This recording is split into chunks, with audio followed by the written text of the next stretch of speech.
David Marks here from the Beach Boys. You're watching Channel 22, HCTV. Welcome to the library.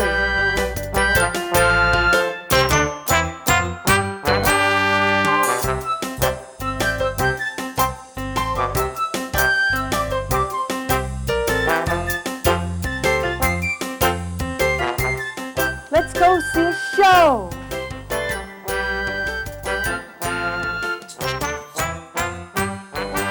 Well, today I brought with me a lot of what? What did I bring? Animals. Animals. I brought a lot of cool stuffed animals we're going to pass around and play with. Stuffed? Oh, you like stuffed? Oh man, packing would have been so much easier. I'm sorry, I brought you real live animals. Is that okay? Yeah. You sure? Yeah. Oh, okay. Now, all my animals, they come from a special place called a habitat. Does anybody know what a habitat is? Oh, in the back in the blue, what is a habitat? Exactly. A habitat is a place where an animal lives, but it's not a continent, it's not a country, it's not a city, it's not a state. It's a type of environment in which they live. So let's see if we can figure out what a habitat is. Let's see, is Australia a habitat? No, that's a continent, but it has lots of different habitats on it. Okay. Okay, I'll give you guys an easy one. What about the ocean? Yeah. Okay, what about the mountains? Yes. The deserts? Yes. Coral reef? Yes. Yeah, okay. What about the rainforest? Yes. Yeah, okay. Africa? Yes. Oh, I got a couple over here. Now remember, that's a continent, but it has habitats on it. And we're actually going to visit some today. Now, all of my animal friends, they have something that helps them survive in their habitat home, and that's called an adaptation. Now, you guys are actually looking at a very special form of adaptation right now. It helps them blend into their environment. It starts with a C. What is that called? Camouflage. Camouflage. Exactly. Animals have camouflage to help them blend in, like, what's this? A tiger. Exactly. Tigers are carnivores. That means they eat other animals. So they're going to use their stripes to blend in the tall grass, sneak up on their prey, and grab them. But other ones like, what's this? Zebras. Zebras, okay. Zebras are food for other animals, like lions and leopards. So they have to use their stripes in a completely different way. They live in really big groups called a herd, and when a lion tries sneaking up on them, they all take off running in different directions. And now that lion gets confused on which one it was hunting. So that's how they're going to use their stripes to protect themselves. We're going to go visit the rainforests of the world. Is that okay with you guys? Yeah? All right. Well, for our first rainforest we're going to go to, we're going to travel all the way across the world. So I need you to buckle up your seatbelts, because we're going to have to fly all the way across the Atlantic Ocean, all the way across Africa, and we're going to land right there off the coast of Africa on the third largest island in the world. You guys have probably heard of it. It's called Madagascar. Now, Madagascar is known for pretty weird, kind of strange, kind of unique looking animals. They're not those cute dancing fuzzy lemurs all the time. They're pretty weird. So our first animal, when we land on the island of Madagascar, we don't actually just land right in the rainforest. We actually come up to a wall. Now, it's not a wall of bricks. It's not a wall of concrete. It's actually a wall of plants. Because in the rainforest, all the trees and the plants fight to get to the edges. They fight to get to the top so they can get sunlight. So, in order to even start our journey in the rainforest, we have to climb through that wall of plants to get inside. But once we're inside, our first animal, he's a little bit shy. So I'm actually going to need a volunteer to help bring him up. Oh, all right, guys. We are in the rainforest of Madagascar. And in the rainforest, there are tons and tons of trees. Yeah. So on the count of 3, I need you to give us your best impression of a tree. Okay, guys. Let's count it out for her. Ready? 1, 2, 3.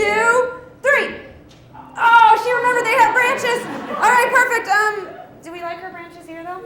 No. Now? Okay, let's see. How about, over here? No? Over here? How about way up high? Yeah? I think she's going to get kind of tired. Let's put them nice and strong. Right up. A little stronger. Not a willow tree. Little. There you go. All right. All right. You all right? Good tree. All right, you guys.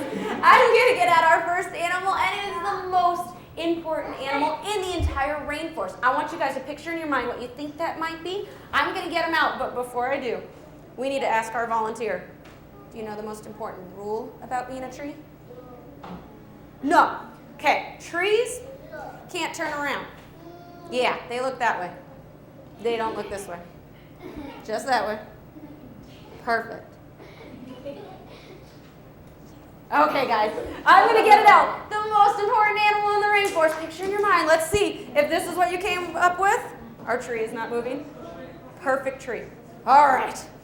Let's see if this is what you came up with. All right, our tree. Are you okay? Do you want something really, really cool?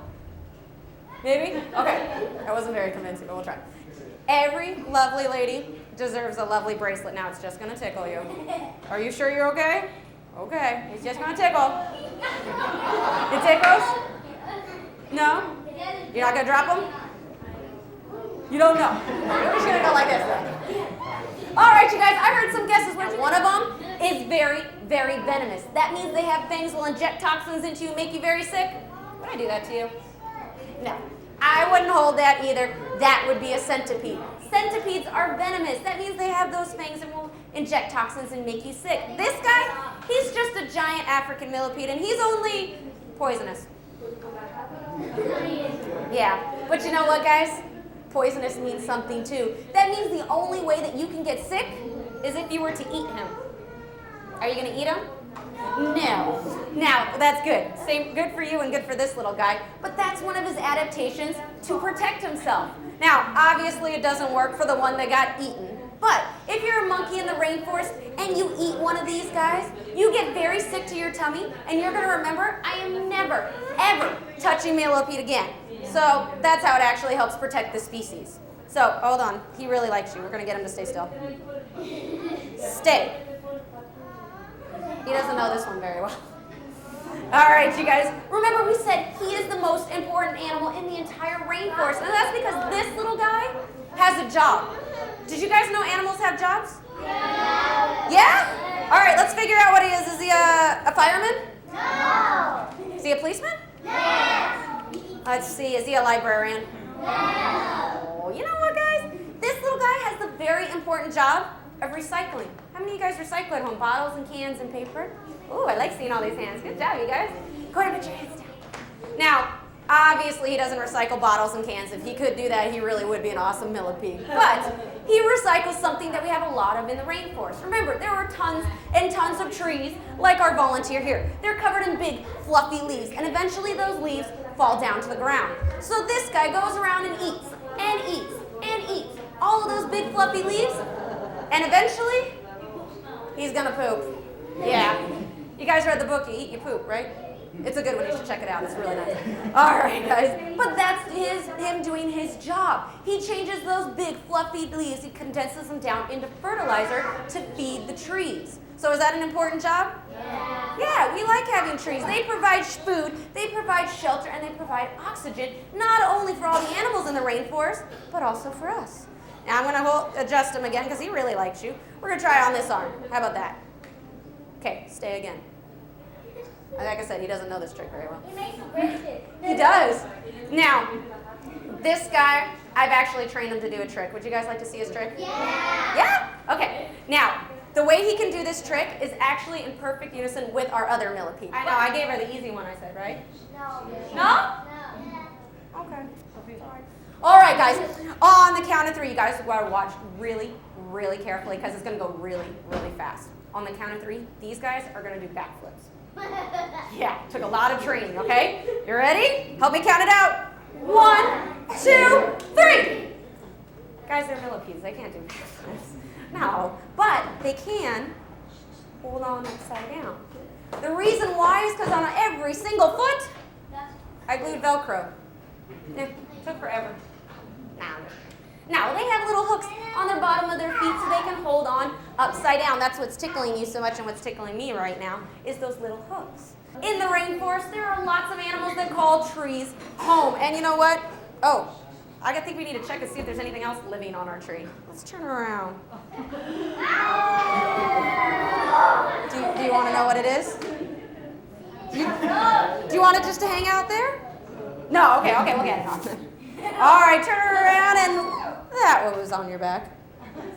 What is that? He is a cockroach, but he's not just any cockroach. He's a giant Madagascar hissing cockroach. Does that make it any better? A little? Okay, that works.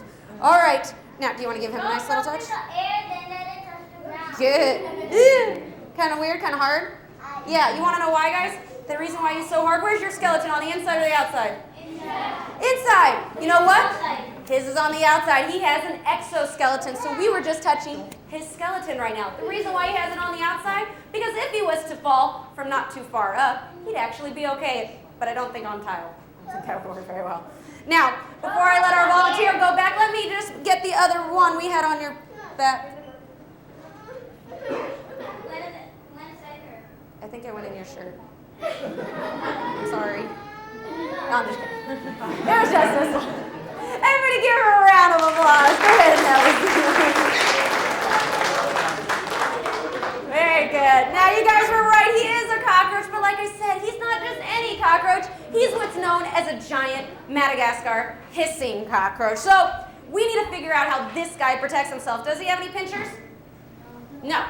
Does he have any wings? No. How about any stingers?